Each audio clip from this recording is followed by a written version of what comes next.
Ada beberapa industri yang cukup nakal pada saat diajukan ke kami, barang ataupun zat-zat yang berbahaya itu tidak dia tulis. Oke. Nah, pada saat kita periksa juga tidak ada.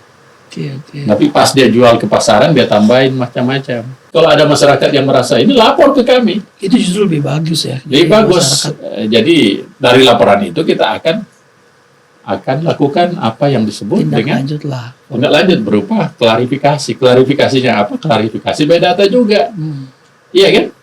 Jadi kesimpulannya, ya, influencer silakan menyampaikan pendapatnya ke kami.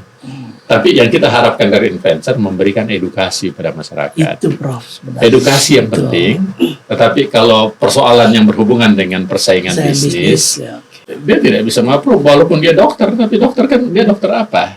Tidak harus fakta laboratorium. Fakta misalnya saya habis pakai ini kosmetik A, terus kosmetik A ini membuat saya gatal-gatal, di foto supaya tidak kelihatan mukanya, cukup daerah yang gatal itu aja kirim kan. Itu fakta. Sesimpel itu sebenarnya ya.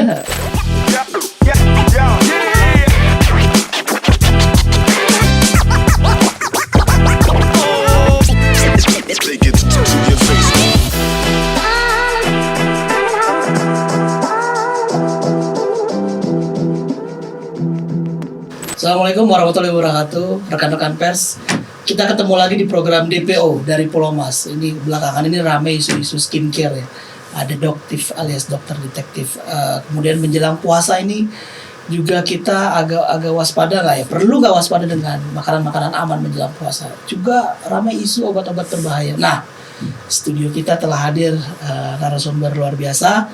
Langsung saja Kepala Badan Pengawas Obat dan Makanan, Profesor Dr. Taruna Ikrar M. Biomed PhD ya. Benar nggak, Prof? Aman ya? Ya, aman. Prof, terima kasih telah hadir setelah kesibukannya. Ini tadi jelang-jelang pengumuman reshuffle kabinet. Profesor Taruna sudah hadir di sini. Makasih sudah hadir. Kita ngobrol apa nih, Prof? Soal skincare ya sedikit ya. Boleh ya. Dari skincare begini, Prof. Ini kan kemarin ramai-ramai ya doktif lah ya istilah dokter detektif gitu. Tapi bagaimana sebenarnya Badan POM ini mengawasi bisnis skincare lah di Indonesia kira-kira seperti apa pengawasan yang dilakukan? Jadi kita paham begini bahwa yang namanya skincare atau itu bagian dari kosmetik. Oke. Ya. Kan di Badan POM itu produk yang kita evaluasi mulai dari makanan, minuman, kemudian obat-obatan, obat tradisional, suplemen ataupun kosmetik itu masuk tugasnya Badan POM. Berdasarkan apa? Berdasarkan peraturan Presiden nomor 80 tahun 2017. Jadi tugas dan wewenang kami jelas. Nah, berbicara tentang skincare ataupun kosmetik itu merupakan salah satu hal yang penting. Kenapa penting? Karena skincare dan kosmetik ini ternyata menjadi kebutuhan primer rakyat kita. Kebutuhan primer ya? Iya. Bukan tersier lagi. Bukan lagi tersier. Oke. Nah, jadi artinya kosmetik ini langsung berdampak pada seluruh masyarakat Indonesia, publik. Pada netizen yang maha benar. Pada netizen. Dan tidak main-main, revenue dari itunya bisa sampai 111 triliun just kosmetik. Besar kan? Besar sekali itu. Itu kosmetik, jadi termasuk bisnis yang menjanjikan. Nah, tentu Badan POM apa tugasnya berhubungan kosmetik ini? Tugas pertamanya kalau berdasarkan peraturan itu, Badan POM menjamin. Oke. Apa yang dijamin? Keamanan. Keamanan bukan dari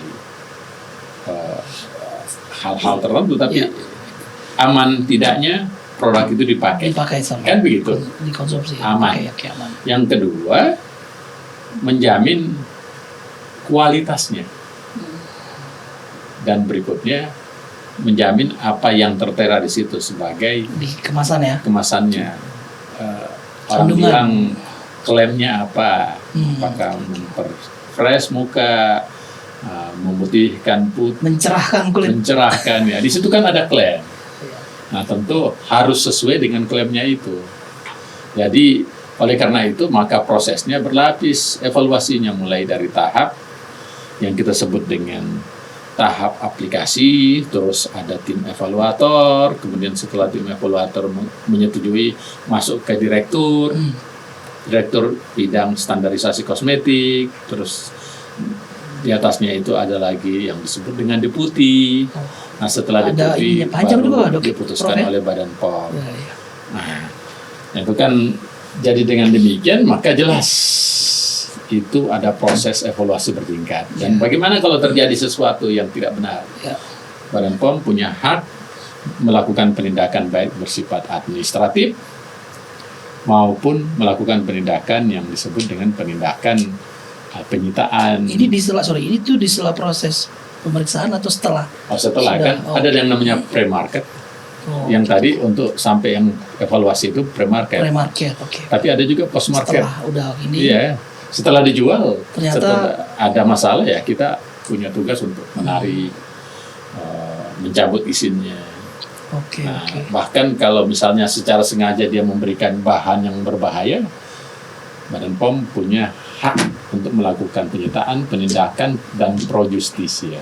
Nah, kalau berdasarkan Undang-Undang Kesehatan, bagi yang melanggar bisa mendapat hukuman 12 tahun penjara atau apa yang kita sebut dengan denda 5 miliar. Jadi, kalau selama pemeriksaan aman nih, kemudian pas ada yang dilempar ke publik ternyata ada berbahaya buat publik, itu kenapa kira-kira bisa? Nah, selama ini yang dari Badan POM kita sudah evaluasi seharusnya sudah aman, karena kan kita evaluasi tidak ada bahan berbahaya, tidak ada obat di dalamnya dan sebagainya.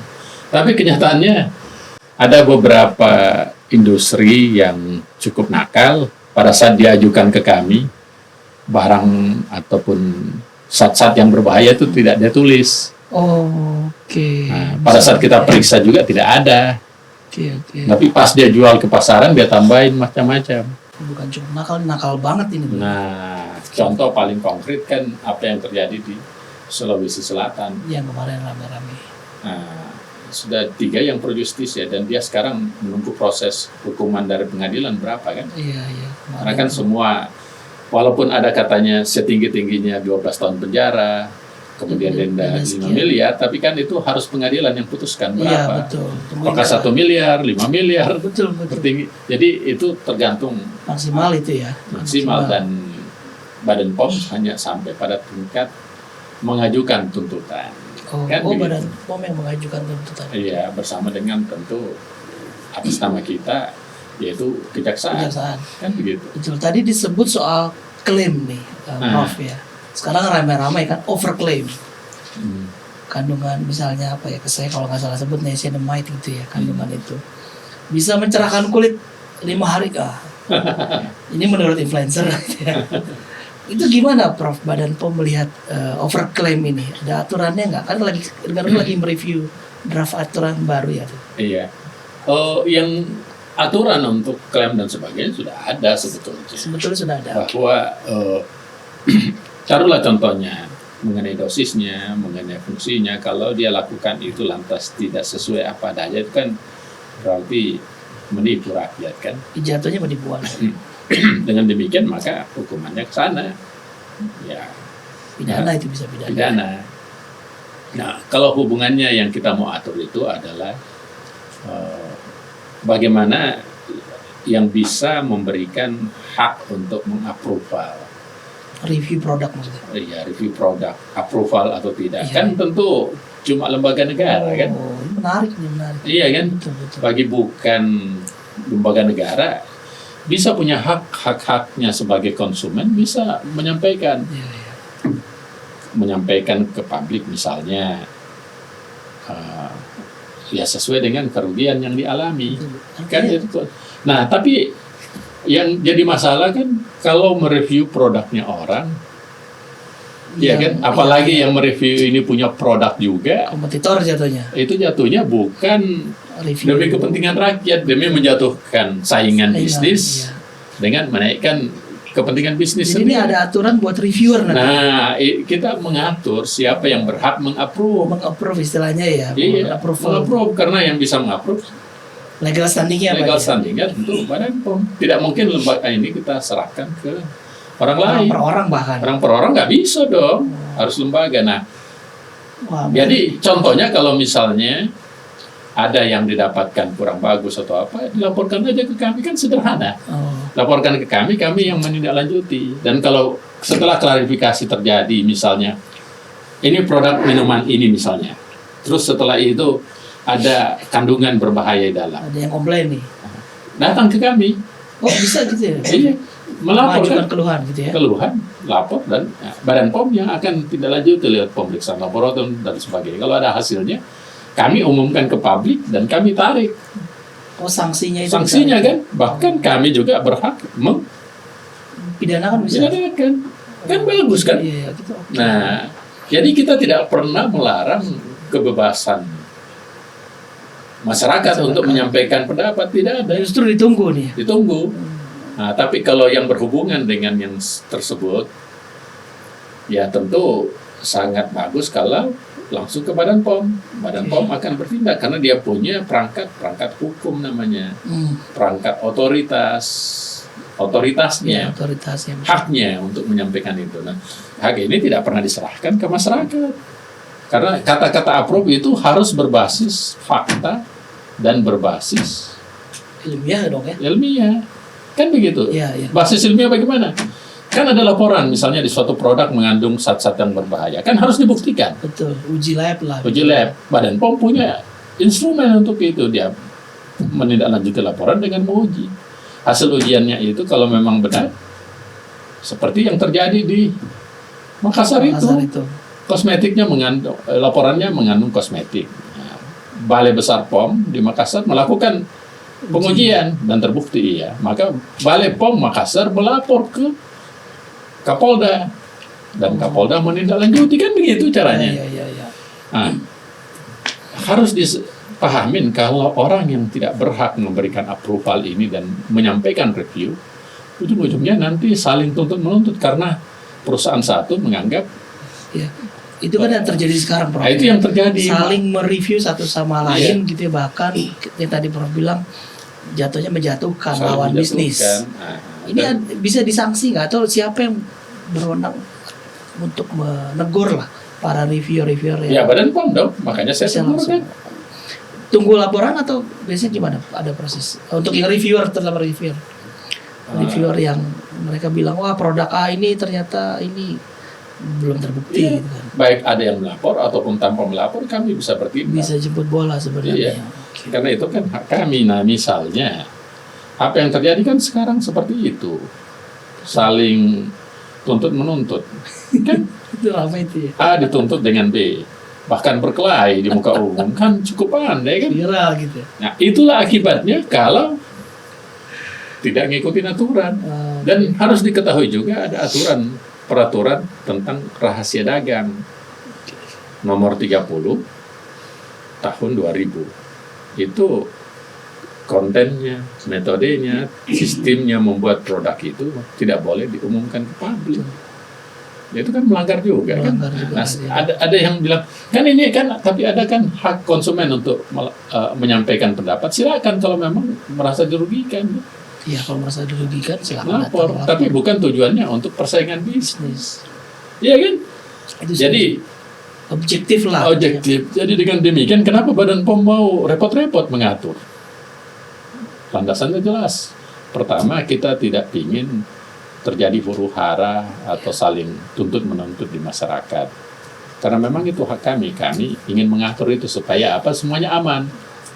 Bagi yang mereview aman, bagi masyarakat juga yang terjaga keyakinan produk aman nih gitu. produk itu aman, kan semua merasakan gitu. Nah, itu yang diatur mekanismenya itu kita buat dalam bentuk sebuah aturan, namanya peraturan kepala Badan POM. Nah, peraturan ini karena berlaku kepada di luar Badan POM, tidak bisa sekonyong-konyong kita langsung sahkan. Harus ada namanya uji publik, Oke. harus ada yang namanya dengar pendapat, Ada Ya, prosesnya kita ya. dan lebih lagi ini desakan dari Komisi 9, dari wakil resminya rakyat Indonesia di DPR RI mendesak kami. Jadi bukan sekedar maunya kami, ini desakan dari DPR Komisi 9. Jadi kami jalan, draftnya sudah selesai. Kita akan lanjut ke uji publik dan harmonisasi. Ya, tentu semua pihak bisa memberikan komentar, silakan. Iya. Ini negara demokrasi, tapi kita negara hukum, silakan. Dikomentari itu keputusan, kan ini belum diputuskan, baru draft. Nah, berikan input di situ, iya kan? Iya. Lewat apa? Ada asosiasi namanya. Sebab kalau kita menunggu keyakinan publik, kan juga susah, ada mekanisme. Misalnya kita akan dengarkan pendapat asosiasi kosmetik, asosiasi masyarakat lah, Ini di proses organisasi profesi, itu namanya diharmonisasi. Semua stakeholder lah. Semua stakeholder akan dilibatkan. Jadi draft itu nanti akan disampaikan ke mereka untuk akomodir. Nah, terakhir setelah itu baru diputuskan lewat harmonisasi itu catat di lembaga negara.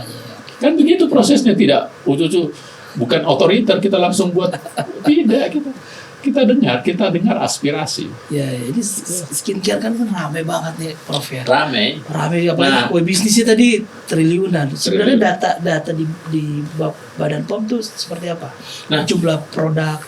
Kalau kita bicara produk, jumlah kita sudah 397.000 yang sampai merek berarti ya. Iya, produk Ya, oke. Iya kan? 390 banyak ya. Banyak kan? Sekali. Yang sudah dapat nomor izin edar. Oke. Dan dari semua produk-produk itu kita lakukan secara berjenjang untuk selalu kita evaluasi, karena produk begitu banyak. Tentu kita tidak bisa semuanya kita sampling. Samplingnya ya kita lakukan secara setiap bulan kan. Oh, ini berkala ya. Berkala. Ini mungkin produk A di daerah ini, produk B. Nah, itu sampling. Di lain sisi sumbernya kita dari masyarakat. Jadi kalau ada masyarakat yang merasa ini, lapor ke kami. Itu justru lebih bagus ya. Lebih bagus. Jadi dari laporan itu kita akan lakukan apa yang disebut tindak lanjut berupa klarifikasi. Klarifikasinya apa? Klarifikasi by data juga. Iya kan? Jadi kesimpulannya, Badan POM sangat-sangat terbuka, Badan POM sangat-sangat mengikuti aturan, dan Badan POM ingin mengakomodir semua kepentingan. Kita tuh senang kalau dengar, wah Badan POM ngomongin sesuatu nih, brandnya apa aja, produk, wah kita nih kita pakai di rumah nggak ya gitu. Suka kita pelan-pelan kan listnya suka ada keluar tuh. Iya kan? Kita tegas. Waduh, ada tahun kemarin kita keluarkan list ada 282 merek, banyak sekali. Kita nunggu-nunggu produknya. Wah. Tapi itu membantu sekali, Bro. Hubungan Badan POM tuh benar-benar langsung ke masyarakat gitu. Betul. Ya. Berasa banget buat di rumah gitu, sampai ke dapur. Wah, barang ini, brand ini, merek ini, waduh, untung diumumin, untung ditarik. Nah, kita umumkan, kita tarik. Ini sangat membantu sebenarnya. Nah, ini apa namanya? Ya, influencer silakan menyampaikan pendapatnya ke kami.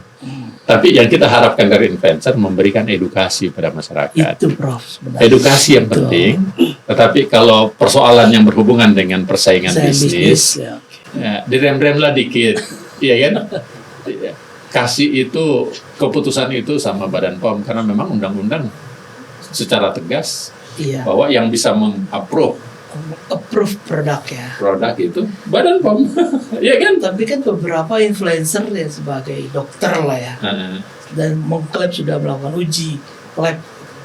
Kemudian disampaikan, dipublish di sosmed segala macam, di akunnya dia menyampaikan produk ini A, B, C, D. Approval-nya tuh gimana, Prof? Nah iya. Kita kan jadi percaya ya sebenarnya. Wah, jangan iya ya. Dia tidak bisa mengapprove walaupun dia dokter, tapi dokter kan dia dokter apa? Dia dokter kecantikan atau dokter ahli kulit atau apa? Iya, banyak ya memang. Iya kan? Kan bukan keahliannya di situ kan? Ya, silakan kalau ahlinya laporkan aja ke kami yang menindaklanjuti. Iya kan? Kalau kita melaporkan influencernya itu ke siapa berarti?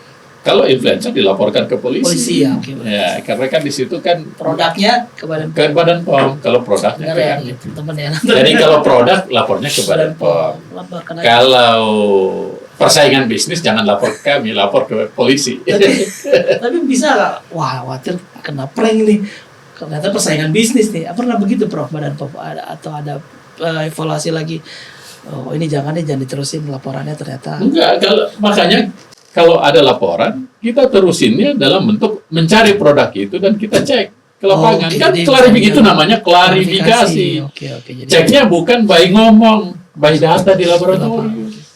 Kan begitu clear. Kalau betul terdapat kita umumkan. Iya kan? Betul. Kalau tidak terdapat, nah kan di situ Jadi terlihat. langsung aja ke Badan POM, rekan-rekan pers kalau mau produk-produk. Aduh, itulah Begitu. pokoknya. Kan banyak ini laporan-laporan juga yang masuk.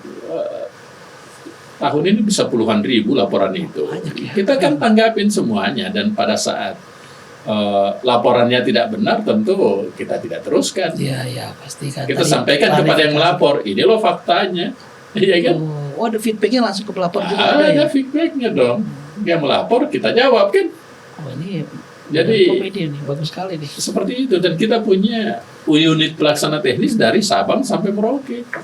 Ada tingkat provinsi, yang tingkat regional yang kita sebut dengan balai besar. Balai besar ya. Nah, Oke. terus ada Provinsi yang itu ya, Prof, tingkat ya? kota yang disebut dengan balai atau tingkat kabupaten loka. Kita memiliki perangkat-perangkat itu, dilaporkan aja. Kalau memang bukan di Jakarta aja Iya, lapornya, dan itu kan Halo BPOM jelas program itu, singkat dan itu free. Jadi Kirim masyarakat email, kirim silakan mana? datang ya. Semua Bahkan saluran kita- ada. ada juga Instagram kami, ada YouTube kami, ada Twitter kami, ada LinkedIn kami, Ya, bisa. Facebook juga ada, Instagram. Walaupun balai besarnya jauh, lewat email aja. Dan DM aja ke Instagram. iya, Instagram semua balai kan ada Instagramnya Ya. juga.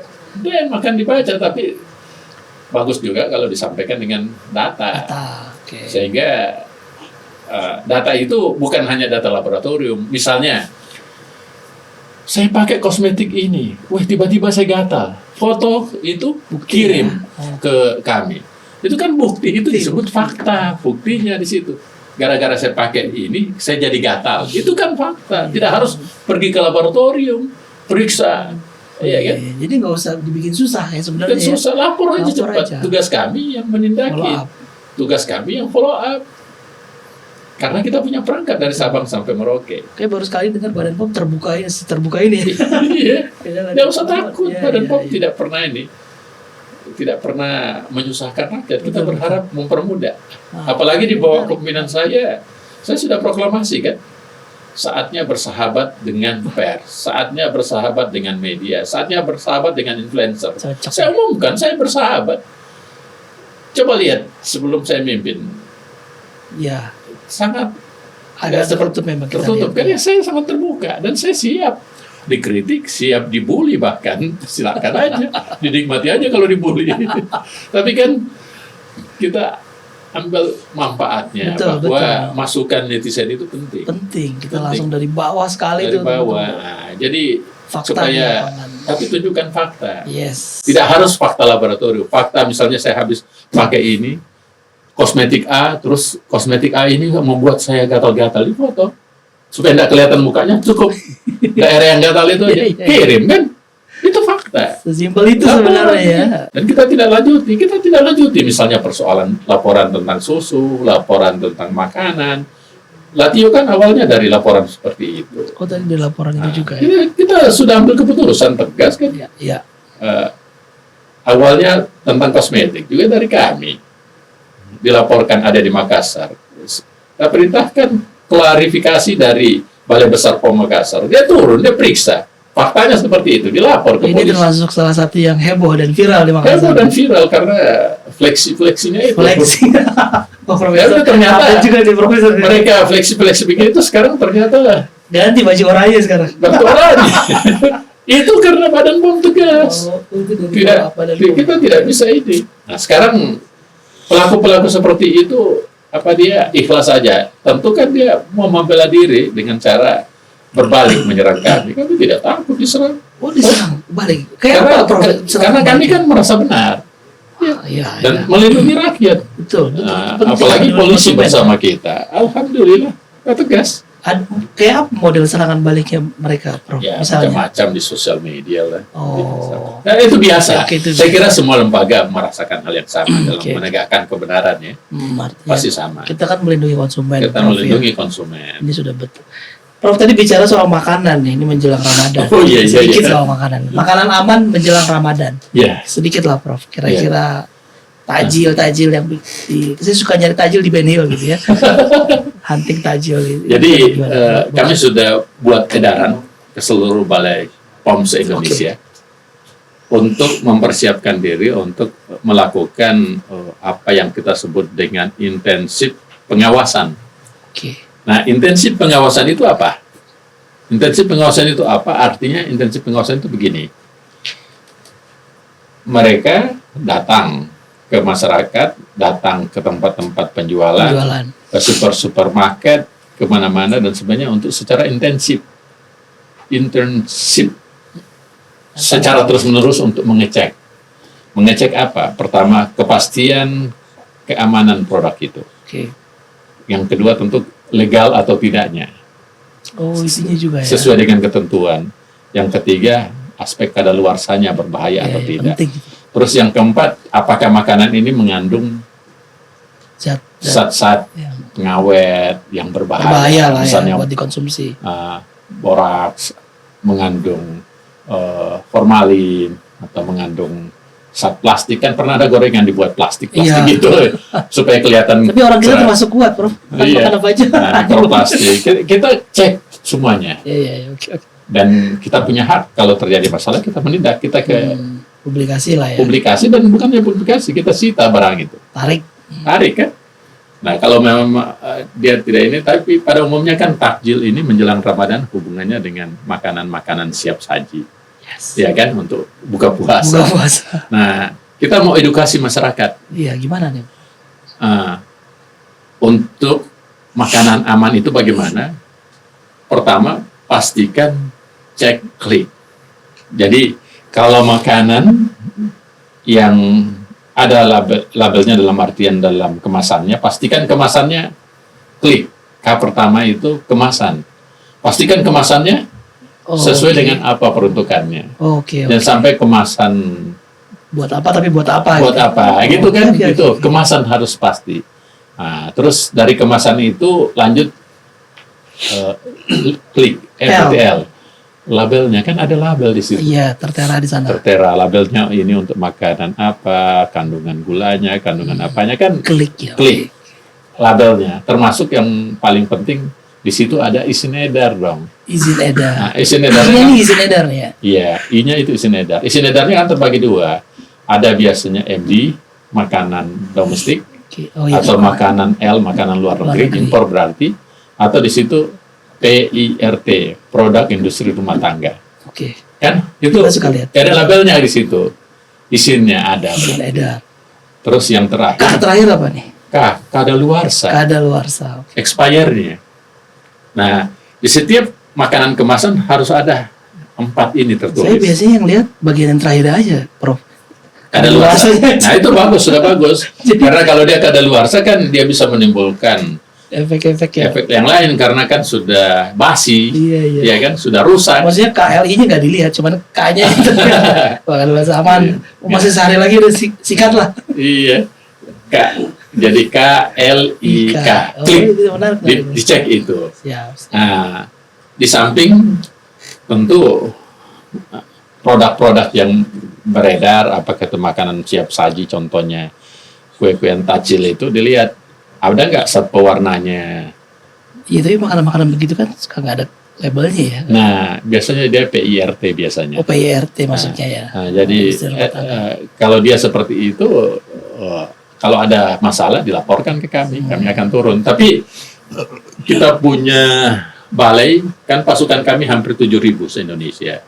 Itu kita tugaskan, sudah keluar surat edarannya Kepala Badan POM ke seluruh Indonesia untuk mempersiapkan diri, memastikan keamanan makanan dan minuman yang dikonsumsi masyarakat kita. Jadi kalau di polisi ada operasi Zebra, Operasi apa? kita juga lakukan operasi, tapi operasi intensif. Intensif. pengawasan pangan. Oh, iya. Kami lakukan itu sebagai rasa tanggung jawab kami kepada Ini masyarakat. penting buat kita, apalagi saya yang suka makan, Prof, kelihatan ini. Prof, ini terakhir nih, Prof. Kira-kira saya nggak tahu nih ada bagian dari Badan POM nggak soal makanan bergizi gratis. Ada tupoksi di sana buat Badan POM dari Presiden. Oh, iya. Arahan khusus lah. Ada. Makanan bergizi gratis ini kita bahkan sudah lakukan MOU sebagai dasar hukum kami Oh deh. antara Badan Gizi dengan Badan Badan POM. Dan untuk anggarannya kita tunggu instruksi Presiden, kan anggaran kan. Wah, Ya. siap. Jadi saya yakin sebagian karena Badan POM dengan Badan Badan Gizi Gizi. ini sangat dekat, Banyak irisan ya. irisan, kita akan dilibatkan. Apa dilibatkan dalam hal apa? Pertama, kami akan dilibatkan dalam hal apa yang kita sebut dengan satuan pemenuhan gizi. Kebutuhan gizi. Ya, kebutuhan gitu. Tapi bahasa masyarakatnya itu kita dilibatkan untuk mengawasi dapurnya. Oh, pengawasan dapur Ya, umum. rumah ya. produksi. Oke. Apa singkatannya STT? Apa gitu ya? Ah, Pengawasan dapur lah STP. pokoknya. Ya, oke. Oh, di situ STPG. lebih andilnya Badan POM Andil. sana ya. Nah, Oke. supaya pengawasnya cukup, orang yang melakukan itu kita latih. Namanya Oke. training. Kita berikan mana yang bagus, mana yang tidak bagus, mana yang aman, tidak aman. Itu kan butuh pendidikan. Dan selama ini kita mau kader hampir 30.000 kader kan. Dari Masing-masing dapur umum. Iya. Masing-masing dapur Iya. MBG itu ya. MBG. Jadi bukan tim Badan POM yang mengawasi langsung, tapi mentraining dulu tim dapur Iya. MBG.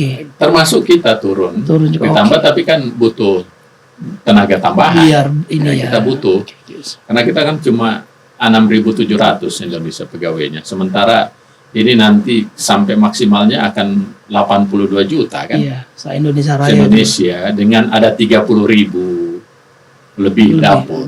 Satuan pemenuhan gizi iya. tadi kan cukup besar. Jadi kan tidak tercukupi. Jadi kita perlu latih orang. Oh, Iya, langsung Nah, ya kan? di dapur. Orang Di dapur. dapurnya ya, di Dapurnya training. di training. Oke, menarik. Sekarang ini yang kita latih mahasiswa-mahasiswa yang untuk pengawasnya, pembimbingnya kan, mahasiswa 30.000 Universitas ya? Pertahanan kan, Iya. mahasiswa Unhan. Nah, setelah itu rumah produksi sudah selesai, makanannya nanti kita cek sebelum didistribusi. Didistribusi ke suatu tempat, ke sekolah-sekolah, kita harus cek. Ya, kalau dia bermasalah kita minta di stop kan. Oh, ini proses ini sudah berjalan atau nanti? Sebagian berjalan. Berarti belum. Sebagian semua. berjalan karena kan juga secara ini belum secara umum, Iya, betul. masih bertahap ya. Nah, sebagian sudah berjalan.